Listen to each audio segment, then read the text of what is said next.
and welcome to Frankly Speaking here on WYDC TV Big Fox. I'm your host, Frank Acom, and we are broadcasting live from the Hesselson studio here on Market Street in Corning. Couple quick announcements coming up on the program. Assemblyman Phil Palmisano will be our guest. Also, I'm very excited about this as well. On Tuesday, right after Iowa, obviously the vote is on Monday. We've been talking a lot about it. Well, on Tuesday, our special guest will be former Congressman Joe Sempolinski, and we'll dissect everything that we learn after that vote. So that'll be on Tuesday. Let's start, and I know we're going to talk quickly about the United States and the United Kingdom launching a retaliatory strike against the Houthis in Yemen. Democrats not necessarily happy with the president right now. It obviously raises some concerns, too, with Lloyd Austin and just coming up on an election year, what this means. But first, this is from a viewer yesterday after the program. Good day, Frank. The more I learn of Nikki Haley, the more I trust my instincts. We can't take anything for granted in this election year. We can't leave anything to chance, and we need to get out and vote, preferably in person. But we cannot rely on polls. I think they're largely meaningless and set up to mislead and discourage. I would agree with that. I think what I've been saying, and I could be proved wrong. I don't make predictions necessarily, but I think what we'll see on Tuesday is if Nikki Haley sees any type of bump, any little bit more than maybe was expected, it'll be a huge victory for Haley. If Trump gets anything less than, probably 70%, they'll say it's a huge loss for Trump. DeSantis, I kind of leave out of the mix because DeSantis could have a good day in Iowa. The voters tend to align more with his beliefs. So if there are voters out there that say, well, I don't want what comes with Trump, I may go with DeSantis, so that hurts Trump. And then again, and that puts momentum, let's say, in Nikki Haley, because they'll tell us, look what the polls are showing in New Hampshire. Look what she's doing. I have here 2 or 3 stories this morning. One, Peggy Noon. I'm not going to mention what she said other than it looks like maybe both parties are going to pick the wrong person, meaning Biden and Trump. But there is a pathway for Nikki Haley. And then we have how Nikki Haley just might beat Donald Trump, according to Politico magazine. Don't be so certain Trump has the nomination locked up. These are the kind of articles that come out right before Iowa, for instance. And also you see anonymous sources quoting people in the know that DeSantis could drop out after Iowa, and then that becomes a common knowledge. That's not good PR for DeSantis. Whether it's true or not, you don't want that coming out right before Iowa, because what do people in Iowa say? Well, I was going to vote for DeSantis, but if he's going to drop out, why would I waste my vote? So it's all politics, folks, as you know by now. But that's why you start to see more and more of these articles, because there was a little criticism of Haley for a small window. It's been building her up, small window of criticism now, how she might do it. Contrary to conventional wisdom, says Politico, Nikki Haley doesn't have to win New Hampshire or even South Carolina. She just has to keep it close enough to keep donors and voters convinced there might be a real nomination fight and move forward. In an unstable, unconventional time, it's not inconceivable to imagine a scenario in which the bottom suddenly fell out for the former president and a rival ambushes him on his way to the GOP convention in Milwaukee, like Nikki Haley. And you know, I'm not criticizing Nikki Haley at all. I like Nikki Haley. But as to that viewer's comment, when you start to see the media tell us how great she is and how she's the only chance of Republicans winning, that's when I just hearken back to Romney, McCain, Jeb Bush, you name it. Also complicating Iowa on Monday is a record-breaking cold they are expecting. Iowa Republicans will likely confront temperatures dipping below 0 degrees Fahrenheit when they kick off the election cycle. A record-breaking forecast that might complicate candidates' hopes of making their own history, if the cold depresses voter turnout. So there you go. A couple quick updates on Iowa. Yes, the U.S. and the United Kingdom launched a retaliatory strike against the Houthis in Yemen. We'll talk about that if we have a moment. I know we're waiting on Assemblyman Phil Palmisano, who will be in at any moment. So stay with us. It's time for our first break. This is Frankly Speaking on WYDC TV. Big Fox will be right back.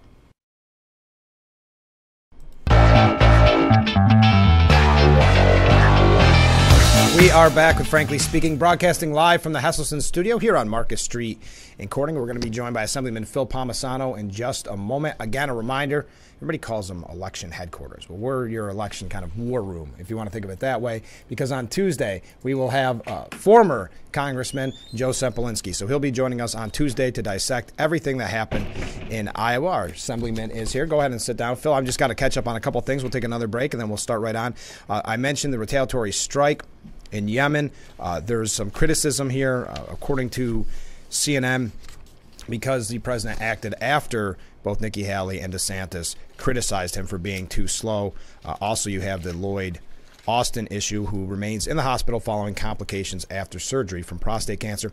Austin is at the center of a political storm after it emerged that he had been at Walter Reed and did not let the White House know. So was that what the delay on this retaliatory strike is seen as? Also, many Democrats, you can find this in the New York Post, Democrats are fuming after Biden ordered the airstrike without congressional approval. That is an unacceptable violation of the Constitution. But we have to take a short break. Stay with us. We'll be right back with Frankly Speaking here on WYDC TV, Big Fox.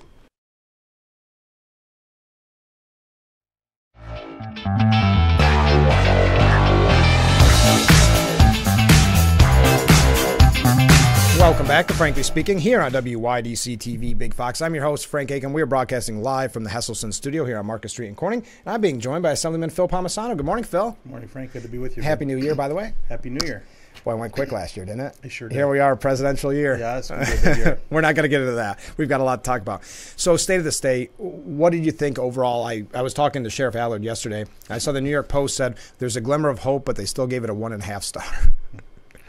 Well, I don't follow the New York Times. No, Post. Oh, 1.5 star. Yeah, 1.5 star. I can agree with that. So yeah. sorry about that for those yeah. watchers. Yeah. Yes, I mean, the governor gives her annual State of the State, kind of outline her goals for the upcoming session.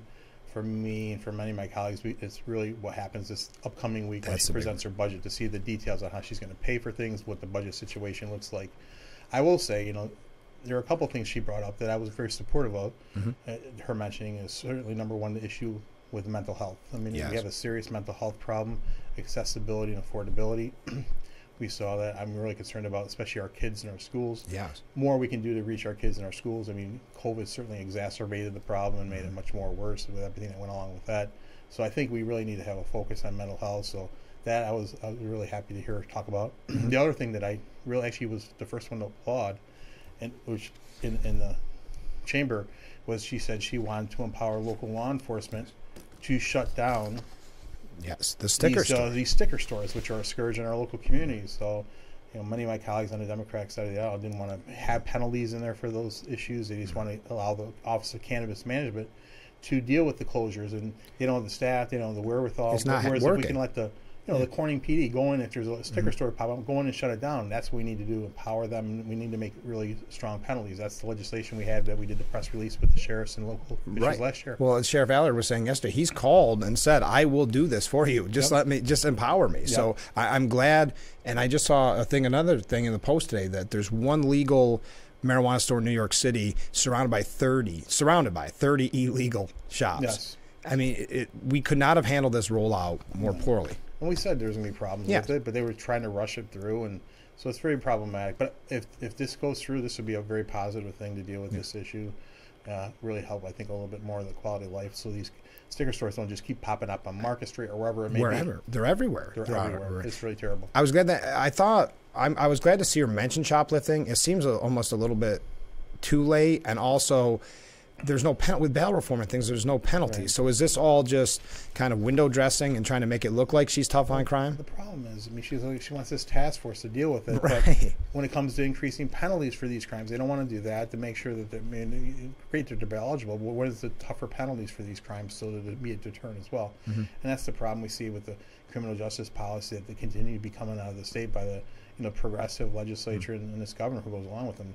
Not enough teeth, not enough providing tools and resources to our law enforcement to keep our communities safe. And I think that's one of the problems with the overall situation in New York State. The governor said it herself. Yes. The number one responsibility of a government is to keep her citizens safe, and New York is failing drastically at that. I mean, you see it from the bail discovery, that it raised the age. all these laws, wanted to reform parole to make it easier for people to get out of prison. So things like that that we continue to see. So, and I think that really kind of spins into the other part of the state of the state. I mean, I said in my comments, I go, we're facing an affordability crisis, yes, a public safety crisis, and a quality of life crisis. We have to, when we go into the budget next week, we're looking at over a $4 billion budget deficit for this year that we need to deal with, $21 billion over 3 years. And you can't continue this. We really can't continue down this pathway of an unsustainable and out of control spending, job killing, costly taxes and regulations, continuation of inflation, which continues to stress our families, and we see the crime in our streets. All of these things have led to our nation leading out migration. 101,000 this year, and according to census, since 2020, 500,000 people. These are small businesses, these are families, and we wonder, and along with that comes a loss of tax revenue. I remember seeing a report by Reuters in 2020 said in New York City, because what you're already hearing, with the budget deficit, tax the rich, tax the rich, tax the wealthy. I was just going to bring that up, which is just going to leave them more leaving the state. And the statistic still sticks out at me. In 2020, in New York City, I believe it was New York, 3.57 million New Yorkers left with an average income of $140,000, were replaced by 3.5 million New Yorkers with an average income of $80,000. So that was a net loss of 70,000 people. Yeah. But the bigger number is a net loss of $34 billion in taxable income. That's not a sustainable pathway. We can't tax the rich. They already pay more than their fair share, and it's just going to discourage more and more people from staying here and leaving the state. Did you see that poll? We spent almost a whole show on it, where people said they want to tax the rich in New York State, even though they know it'll lead to the millionaire migration. So they know it's going to ultimately hurt the state, but it's almost like a gotcha game. I saw this on Empire Report this morning, but it's actually from USA Today. And this is so unbelievable. The fix to New York's budget deficit is obvious and popular. Tax the ultra rich. Do you like now that it's ultra rich, not just rich? They want to go on things like your savings and your investments and what you might make out of it. It really doesn't make any much sense from my perspective, and it's just really not good economics and sound policy, and it's just going to really continue this drain of people leaving our state, our small businesses, our farmers, our manufacturers, and that's what I'm concerned about. You see it with all the policies that are keeping coming through the pipeline. If you were ultra rich, what is keeping you here? Nothing. Right. I mean, you go to Florida and have a 0% income tax, or Nevada or Tennessee, and here you're paying over 10%. Yeah. And people their proposals to increase the tax rate to over for $5 million to like 10.8% from 10.3%, and 11.4% for those over 25 million. That might sound like it can work, right? But wouldn't you rather have 10.3% of 5 million? Yes. 10.8% of zero. Exactly. And that's the bad policies that you can see, and that's also ultimately going to translate down to higher taxes for everyday folks. Yes. Higher taxes at the pump, higher taxes for property taxes, income taxes, and it's going to impact their quality of life. And as these people leave, and that's what was so discouraging about that poll, as these people leave, it's not as if Albany's going to rein in spending. It's going to be put on our backs. Just from the people that stay. We had a town hall meeting last night, and Tom O'Mara brought this up. We brought this up. In 2018, we lost control of the state Senate. And we went from a 32-31 majority to a 40-23 minority overnight. Yeah. And after that happened, spending has increased 40%. The budget has increased by $60 billion since the Senate turned Democrat and one-party control in Albany. So it's unsustainable, out of control spending. The budget we passed last year was $229 billion. And people forget, I mean, this COVID money that was an influx into our state and other states is going away. So what's going to happen? How's that going to be replaced? You expect us just to keep writing checks? No, it can't happen, and it can't work. No. We got to take another short break. Stay with us. We'll be right back with Frankly Speaking here on WYDC TV, Big Fox.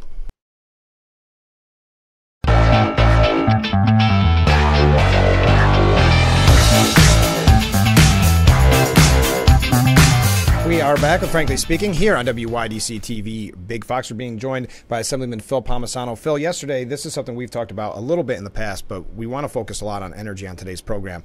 Tell us about your meeting that you had yesterday with the school board for the electric school buses. How'd that go? It was pretty well attended. The Camp-El-Savona School District reached out to Senator O'Mara and myself, Assemblyman Giglio, and asked us if we would come to a school board meeting and talk about the issues pertaining to electric school Good buses. for them. It's a mandate. For being ahead of it. Yes, because and this is a I talk about this energy policy in the state being a runaway freight train. This one is really a runaway, and it's coming upon our school districts faster than anyone realizes.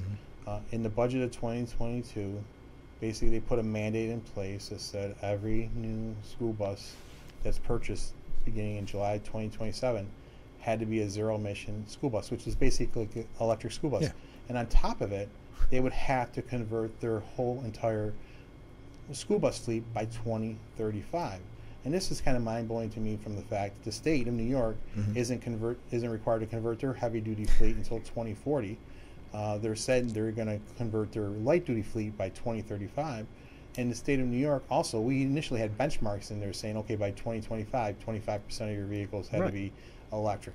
By 2030, 50% had to be electric. And then by 2035, 100%. They took away those benchmarks, other than keeping it, so they can do it at their own timeline and pace and see how the technology develops. But we're saying to school districts, now you need to have every new school bus purchased by 2027.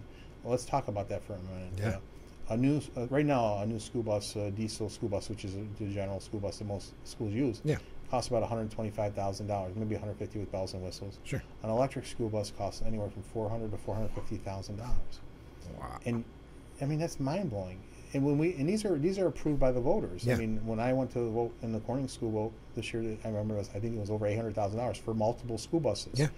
Here we'd be talking about, they're going to say $800,000 to purchase two school buses. Two school buses. Who's going to approve that? And the fear I have, and this came up, are they going to take away the right of the citizens to vote on that purchase? That's a great question. It's really the mother of all unfunded mandates that we talked about. And we're just talking about school bus purchases. There's about 50,000 school buses in the state of New York. Wow. I mean, you're talking about billions upon billions of dollars. And some estimates with everything else, you got the charging stations, $8 to $15 billion this would cost. And the state of New York saying, oh, yeah, we're going to help. We put out a $500 million bond.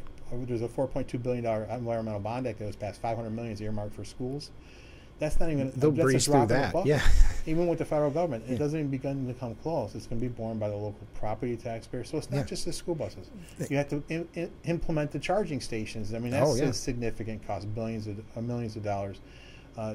Garages, new bus garages that you're going to need to deal with. Mechanics, that's a more specialized. Yes, and you're going to need bus drivers. And there are other things, even by the New York State Association of Pupil Transportation said you're going to need more bus drivers, and you're going to need more buses because they, these range issues that they have. Right. I mean, look at the state. Steuben County's got 1,400 square miles. It's bigger than the state of Rhode Island. This is going to be very challenging. And what about transporting our kids to state championships or to it's got to be the end of travel sports. They're going to need more buses. It's going to be more costly.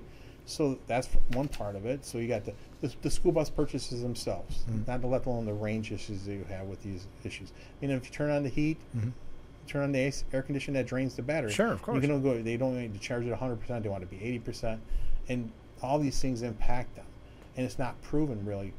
Yeah. So then you have the charging station. And the other thing is getting the power to the school. One school district, Horseheads, I know they were quoted just to bring the power from the main line into the school district would cost the school district $10 million. Wow. That's being paid. That would be paid for by the property taxes of the Horseheads school district. That's not appropriate. That's crippling. That's damaging. How are they supposed to do that? At a time going back to our original point, when we're struggling in New York, we're already struggling. This is imagine getting that tax bill. And that's the other thing I said about this is just one aspect of the whole Green New Deal energy policy, but this is very concerning. I mean, we talked about the batteries, and I've talked about these batteries. I mean, they're battery fires, the lithium-ion batteries. You see it happening in New York City. School bus, Mike. Yes, you see it happening in New York City with the lithium-ion scooters. You see it with vehicles, electric vehicles. They catch on fire. They're hot and they burn long.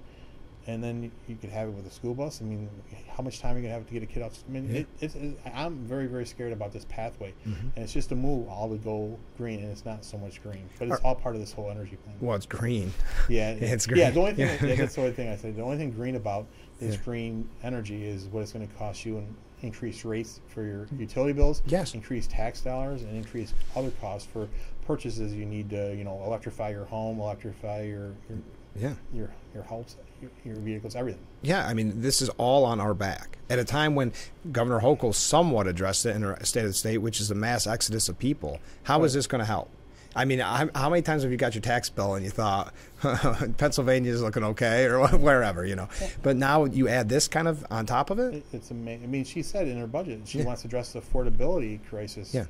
Well, it's kind of talking on one side of her mouth when my Democratic colleagues in the Assembly and Senate continue down this dangerous and reckless path of this radical energy climate agenda, which basically puts affordability and reliability to the sidelines, and basically it's a march towards full electrification in a way it takes away people's choice on how they heat their home, buy their clothes, cook their food, their gas stoves. You know, a lot of people happen to power your buildings in the vehicle you drive, and that's why I don't understand this pathway. People don't like it. Hey, listen, let the market. One of the questions: why can't the market determine this?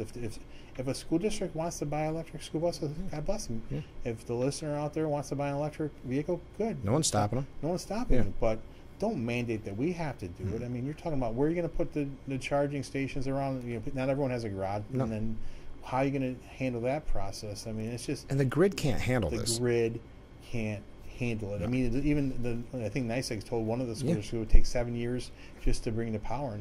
And we were talking to one of the consultants we talked last night. They said one school district is building a garage, multi-million dollars, putting in charging outlets. But the utilities told them they can't bring the power to it for 7 years. But they're trying to get ahead of it because it's a mandate that's on the horizon. And who can blame them? And that's the thing. We need to pump the brakes on this. And it's full speed ahead. And why? And, you know, Senator O'Mara and I are putting forth legislation we could address this. And why? To delay it. I mean, because right now you don't have to purchase heavy-duty electric vehicles till 2045. The light duty begins at 2035 for new, but yet that's why I'm kind of puzzled with the state saying school districts have to do their whole entire heavy-duty school bus fleet by 2035. Is it like a test to see, you know what I mean, almost like a beta test to see how this goes before they switch at the state? But it should be the other way. No, I agree. It's just mind-blowing to me. So this is all part of this Green New Deal. They call it the Climate Leadership and Community Protection Act, but it's really Green New Deal for New York. And the part of that plan that was passed in 2019, that was one of the first bills they passed under the one house, one party control. Yeah. And basically the goal is the benchmark is say by 2030, 70% of your electricity generation had to be renewable. Yeah. That's attainable. Where it gets more complicated is by 2040, it says that all your generation has to be net zero emissions. So that basically means no fossil fuel generation, no natural gas. And the fact of the matter is 60% of the people in New York State heat their homes with natural gas. 40% of our generation comes from natural gas. So how do we move down that pipeline? So this is going to be a tremendous impact. And people say, well, we need to move this. It's costly. And here are the things that I talk about. I have 8 points I talk about when I talk about this issue. Number one, the impact. What impact are we going to make? And I've never said, my colleagues have never said we shouldn't invest in renewable technology. Right. We should, and we are. But it should be a balanced portfolio. We need fuel diversity. Yes, we should be investing in wind, solar, and hydro, but we also should need to be investing in natural gas and nuclear. Those types of things are base load generation that can help provide reliable energy. And you have a fuel diversity to balance and protect your investment. Right. Just like your 401k, you don't put it on stocks, cash, and bonds. You're diversified to protect it. So have some fuel diversity. But what about the impact? New York contributes 0.4% of total global emissions. 0.4. China contributes 29%, has 1,000 coal plants, and building more. We'll kind of put that in perspective. China also announced this year that they were expanding their coal generating capacity by 70 gigawatts. 70 gigawatts. And for the listener, 1 gigawatt is the equivalent of powering 750,000 homes. Okay. Now, New York's total generating capacity, including nuclear and natural gas, hydro, solar, and wind, is 41 gigawatts. So think of China's expanding their coal capacity by 70 gigawatts, and that's almost double New York's total generating capacity. So, and then if you want to add in, India's 7% and China and Russia's 4%. 40% between those three, but New York's 0.4. So this plan only affects New York. It doesn't affect China, India, Russia. It certainly doesn't affect Pennsylvania, Ohio, Tennessee, North Carolina. So we're going to be putting this burden on our taxpayers, our ratepayers, our businesses, and manufacturers. And I think this is one thing that's going to continue to lead to more of the out-migration. Yeah. It's just virtue signaling. It is from virtue Albany. signaling. And it's just they want to look like we're doing something. It's almost going back to what we said about the cannabis shops. We want to look like we're doing something, but we're not doing it right. No. And the thing that really is mind-boggling to me, Frank, as I've said about this issue to watchers of your show, all they talk about is green, renewable. Yeah. They don't talk about costs and affordability. No. And some of the costs, just for the listeners, for the watchers, excuse me. That's okay. That's all right. The CLCPA that we passed in 2019, part of the language in it said it uses a 20-year methodology to determine emissions. When you measure the emissions, when you deal with what type of programs you're going to put in place to pay for all this that needs to be done. Every other state in the nation uses 100 years. Yeah. The United States uses 100 years. International code says 100 years. If we do not, and of course last year around budget time, after the budget was released, the two champions of the Climate Action Council, Doreen Harris, the president of NYSERDA, and Basil Sagos, the commissioner of DEC, who are the two leaders of the Climate Action Council, putting these plans together to talk about, what we're going to do to get to net zero. Yeah. They were out there for Governor Hochul saying we need to make a change to this methodology to 100 years. Yeah. They instantly ran into a roadblock. I hope the governor puts this in her budget, because if she puts in her budget up the front, it can make a difference. But for the watcher, if we do not change this methodology to 100 year to match every other state and to match international, it is projected by the state's own numbers that it will increase prices at the pump by 63 cents a gallon and natural gas heating costs by 80%, right off the top. Wow. So even if we go to the 100 year, you're still going to see increases because of how it works out. But it will be about half of that, and that's still significant from my perspective. Yes. So, and even if you change the methodology, it's not going to change the mandates that they're going down. It's just the methodology. But you have these environmental radical advocates. We can't wait 100 years. Like, the world's going to fall apart. I mean, so that's because one of cost. that. Yeah, that's ridiculous. The conversion costs. If you want to convert your homeowner from natural gas, if because there were pushes to say just for existing homeowners, if you want to. By 2030, if your boiler, natural gas boiler, furnace were to go, they're going to say they wanted to say you can't replace it. They didn't do that, but there are still ways they're trying to do it through regulations. Yeah, of course. It would cost you more than $35,000 Wow. to convert your home from natural gas to electrification for using heat pumps, whether a geothermal heat pump or an air source heat pump. So, and there's so many air source heat pumps are a little more affordable than the geothermal heat pumps, but you need backup sources. They don't work as well in the really cold climate temperatures. Yeah. So that's $35,000. We talked about the 63 cents a gallon, 80%, $35,000. The Public Service Commission earlier this year already pre-approved future rate hikes to the tune of $43 billion for ratepayers to pay for these green energy credits. $43 billion. Where's this money coming from, Phil? Well, it's going to come from the ratepayers. It's going to come from the taxpayer. I mean, you can only milk a stone. Yes. You can't milk a stone. And you wonder why these businesses are going to leave. And we talked about the school bus costs already. Yeah. NYSEG was going through a utility rate. They got approved for the 30% rate hike. Part of that rate hike is to pay for all these mandates they're going through, to pay for their infrastructure. I mean, this is unsustainable. So that's cost and affordability. Yes, and I want to talk I got to take a break, but I want to talk because I kind of hinted towards it earlier, but the reliability factor of it too, because with the grid. But stay with us. We'll be right back with Frankly Speaking here on WYDC TV, Big Fox.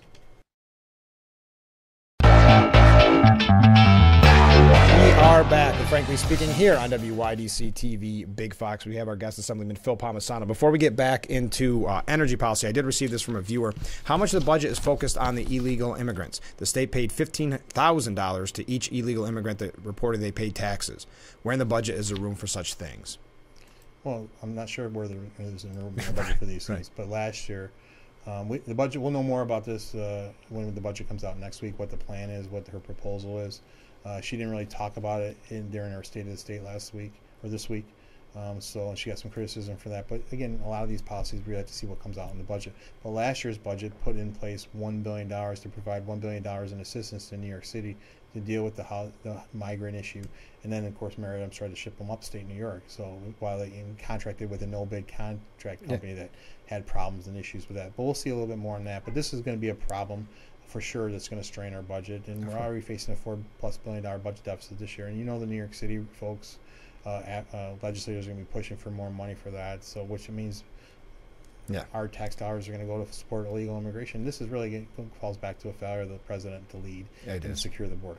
And we'll have you on after the budget, because that'll be also this. One other comment from a viewer. I'd like to see Phil's Fridays as a regular show right here on the program. And no, this is not his mother, LOL. So, see, you're going to be a regular guest. Between you and Joe Sempolinski, I'm not going to have a show anymore. All right, let's get back to energy. We talked about it with reliability, and I think that's the scariest part, and I've quoted you a lot on this program, that it's not even hyperbole, that this will ultimately, unfortunately, lead to death. I believe so. And I don't understand. I don't want to be alarmist. Exactly. It's in the numbers. I mean, the New York Independent System Operators, who's be tasked with making sure the lights stay on, the power stays on, they monitor the wholesale market, monitor how the grid's working.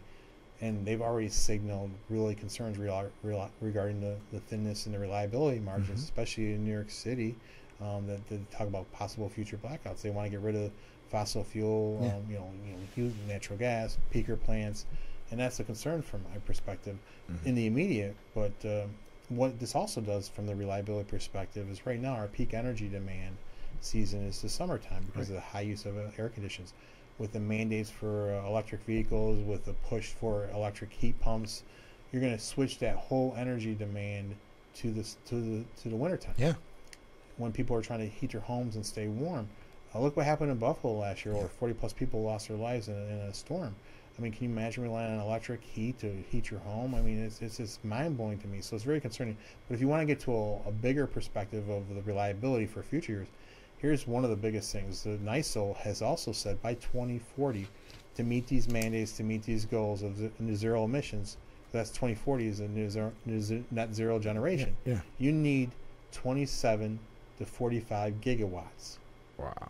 Of dispatchable emission-free resources, 27 to 45 gigawatts. Now, our whole generating capacity now is 41. So we need up to 45 gigawatts of dispatchable.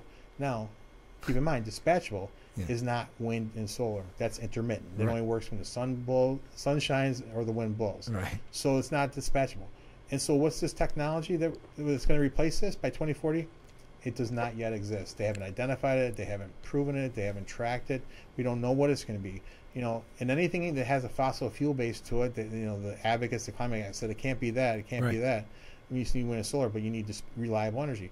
So we don't know about renewable natural gas, biodiesel, renewable propane, carbon capture and sequestration, hydrogen, all those things. What's going to be the process that we're going to use to get to that? And that's the concern I have. So 27 to 45 gigawatts, when it doesn't exist, I mean, think about it. We're tearing down our whole energy infrastructure before we have the new one in place. Right. Do we tear down a bridge before we build a new one? No, of course we do not. But that's what this governor, that's what my colleagues in the Democrat-controlled legislature are doing. They're tearing down our existing energy infrastructure, our reliable energy infrastructure that utilizes natural gas, that needs natural gas, to shut it down so they can get to meet this green ideology. And it doesn't make any sense to me. So this is 27 to 45 gigawatts of reliable, dispatchable, emission-free resource, and it doesn't exist. It doesn't exist. I don't understand it. And that's just on the reliability perspective. Exactly. But this is also, according to NYSO, requires a massive, tremendous build-out of the grid. I mean, to meet the electric vehicle, to meet the charging stations, to meet the electric heat pumps and everything else.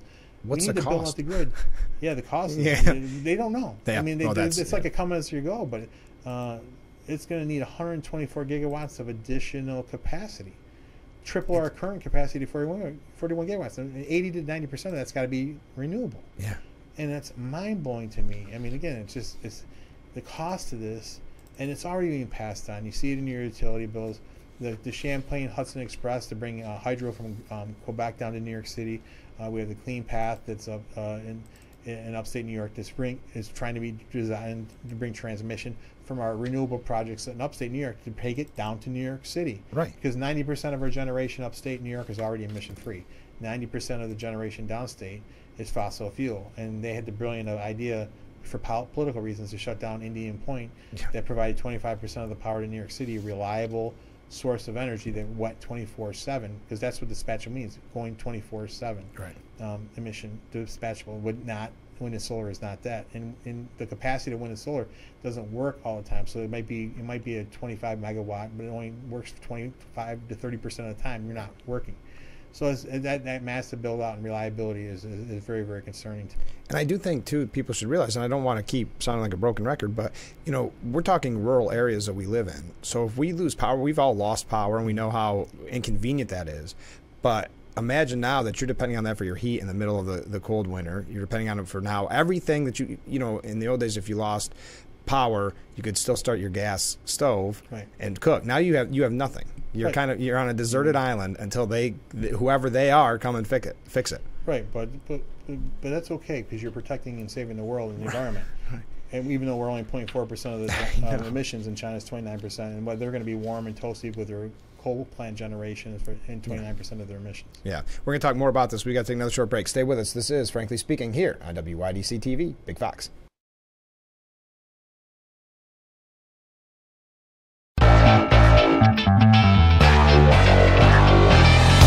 We are back with Frankly Speaking, broadcasting live from the Hesselson studio, and you're watching Big Fox. We're being joined by Assemblyman Phil Palmisano. Okay, Phil, we want to get back into energy policy, but I received this from a viewer, and I'm just going to paraphrase real quickly, that everybody's blaming their bills, their high bills this time of year, on NYSEG, but it seems to be more so bad government policies that are leading to these costs. Well, I agree, because obviously they have to meet these mandates of this so-called clean green energy. And for the watcher, your energy bill is composed of two parts. I mean, you might know this, but if you don't, most people just look at their total bill. When NYSEG or the utilities go to the PSC for a rate increase, they're going on the part that's the transportation and delivery charge. Yeah.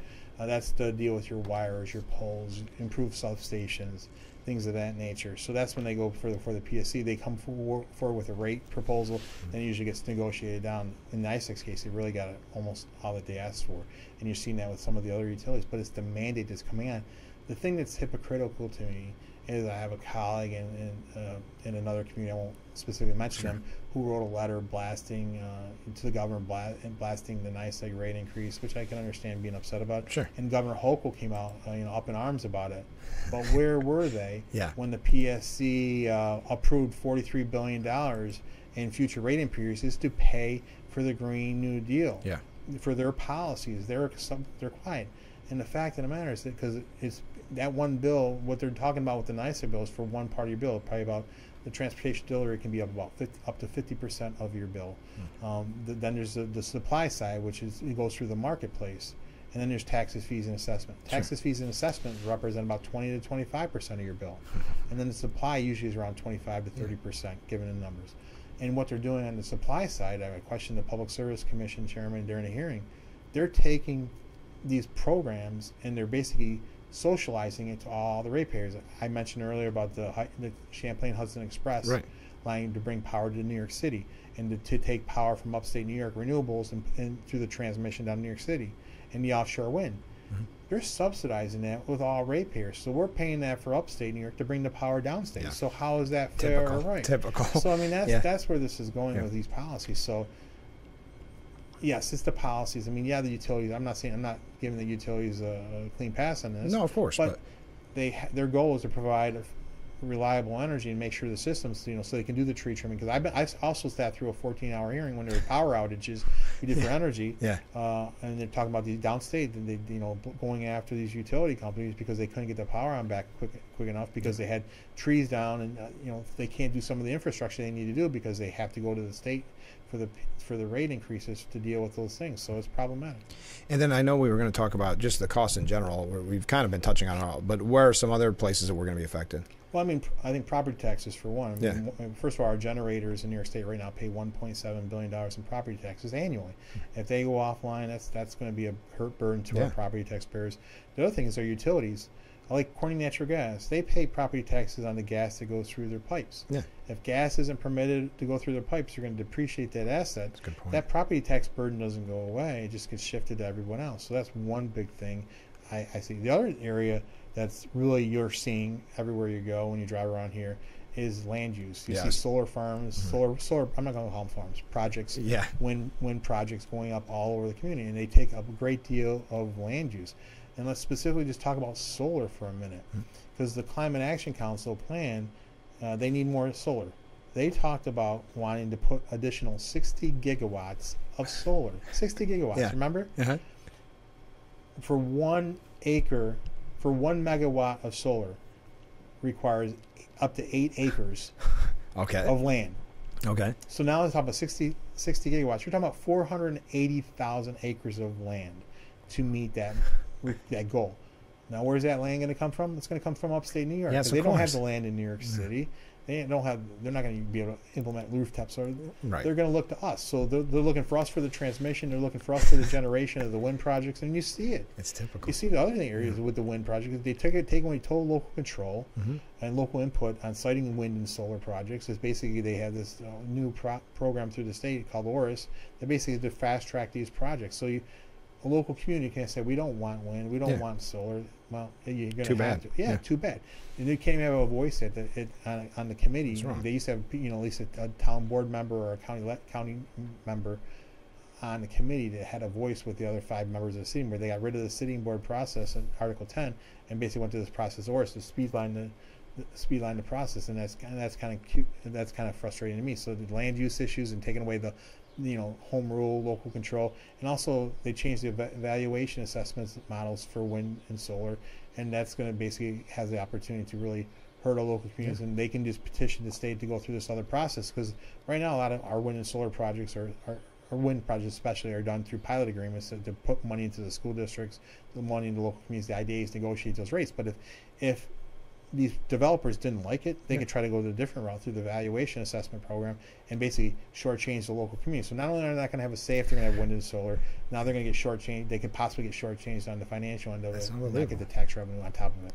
I also want to talk, and I think this is something that's overlooked, but you've been talking about it a lot, and I appreciate that, is it's the issue with electric vehicles. We've talked about what it's going to cost us and like that, but what it really costs us as a world. Talking about green energy and how we're trying to save the world. Think of what these batteries and what this is actually doing. It's almost as if we want to look like we're doing something good here, never mind what's happening on the back end and what some of the horrible, horrible human rights violations that are happening. Well, Frank, I'm glad you asked that question, because a lot of people don't realize this. Exactly. First of all, and I say this policy, the green's not green. No. I think it's going to cost you is green tax dollars and ratepayer increase. But the policy isn't green. First of all, for these electric vehicles, the batteries that are made, they need elements to produce the battery, lithium-ion batteries, cobalt. Let's take cobalt for existing. Lithium. Cobalt. 70% of the cobalt is extracted in the Democratic Republic of Congo. It is well documented that they use child labor. Some people as young as 6 years old, and they go into what they refer to as artesian mines, and they hand mine in these mines for cobalt. And then what happens? These mines have collapsed on top of individuals, burying them alive, crippling them, losing their legs, being permanently maimed. This is happening. I brought up to Albany some individuals from the Congo, an individual who was filing a lawsuit with the Human Rights about this issue. Talk about that. My colleagues want to put their head in the sand about the issue. I mean, child labor. I know. It's completely ignored. I mean, that's what, and this kind of ties in, and we're nearly out of time, and I want to get back onto that, but it ties in with a question that someone asked earlier when you were coming on the program, and it's how do we get these messages out? Because that is something that's completely overlooked at a time when everybody is, quote unquote woke, right? That's the term that's being used. But the people that are pushing these policies are ignoring human rights violations. Well, I think what it is, as long as children aren't dying and being maimed here in the U.S. or in New York, they look the other way. As long as water, river, and streams aren't being poisoned here in New York or in the country, they look the other way. Exactly. There's environmental impacts that are happening with the water, stream, and rivers that are being poisoned over there from the mine. The lithium that has radioactive material, that's all poisoning these African countries. So we're basically bearing our heads meeting our so-called clean energy goals on the backs of child labor, slave labor in China, of course, as well. And it's very, very problematic. And people want to put their head in the sand. I brought this up to Commissioner Sagos at a hearing. He goes, "Yeah, I think about that all the time when I get in my vehicle." And he goes, "But it's up to the federal government to lead." They all want to say it's the federal government's responsibility. But when I bring up the 0.4%, they say, "Well, we're going to lead. We're going to lead. We're going to lead." But I switch to this. Well, it's the federal government. No longer leading. It's hypocritical. And the media likes the end game. They like the green energy, right? Because we know the bias in the media, so they don't want to report on this either. Because it would be a scandal at every level if they actually did the report. And the problem is, you might see someone like we mentioned earlier, New York Post or something like that, cover this, but that's not. And I think to this person's frustration, and I get it. It's with all politics. They're not going to cover what they don't want, and that drives us crazy because this should be on the front page of the paper. Right. I mean, I'll give you another example. They should be, because it's human rights violation. Exactly. I mean, there are advocates out there that talk about this. I won't mention name. Why aren't they talking about that? It's okay to meet these goals as long as it's end game. I mean, even when we call for a cost-benefit benefit analysis of this plan, saying we need to do it. If it's so good, tell taxpayers and ratepayers what it's going to cost them. The Albany Times Union called us climate deniers and said we're trying to be obstructionists. Are you kidding me? Come on. Let the public know. And I was at a hearing and I told them the same thing. So, so child labor, slave labor, environmental negative impacts of that is happening from these batteries, and also the fires. The safety fires issues. are crazy. When you see those videos, scooters, you see them with cars, and now we could have them with school buses. I mean, what's going to happen? I mean, you saw the Felicity Ace was a cargo ship that had electric vehicles that's at the bottom of the Atlantic now because there's a big fire. These things burn out, and our fire departments aren't prepared for them. No, they've said that. Our volunteer departments, what are they going to do? They've told some people, just let them burn. Pretty much all they can do. Just let them burn out. Keep them away from people. And how good is that? And now we're seeing, because you need battery storage for the solar and wind, right? Right. So you've seen these battery storage fields come into New York State. Yeah. There were 3 battery fires last year in New York State.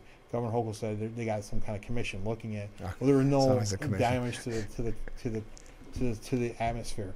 And you saw the windmill down in Rexville last year catch on fire, spewing fiberglass all over the farms. I mean, how healthy is that? So.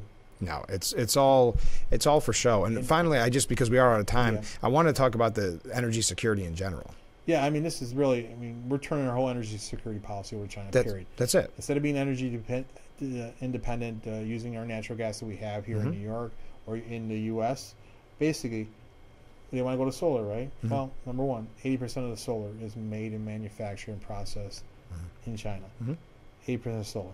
And also, I talked about the Congo being for extracting the cobalt, but the cobalt, the lithium, the rare earth materials, the cadmium, the nickel, all these products that you need to meet whether it's solar, wind, electric vehicles, it's all being processed through China. And what does China process it with? Coal energy. So we're turning our whole energy security over to policy. And I think this goes back to Joe Biden, too, when I bring up the 29%. I don't agree with Joe Biden on much of anything. I do agree with him on this. He said once, if China isn't a part of this, we're wasting our time. The president's right. So we've been wasting our time, and we're costing the taxpayers, our families, our farmers, our small businesses, and manufacturers, especially here in New York, a great deal. And it's very problematic. Phil, we're out of time. That went quick. Thanks so much for spending time with us. I'll get you on the books because I definitely want to talk about the budget. I know you're looking forward to that next week. So we'll talk soon, okay? That's one word. So join us on Monday at 7 a.m. for Frankly Speaking here on WIDC TV. Big Fox.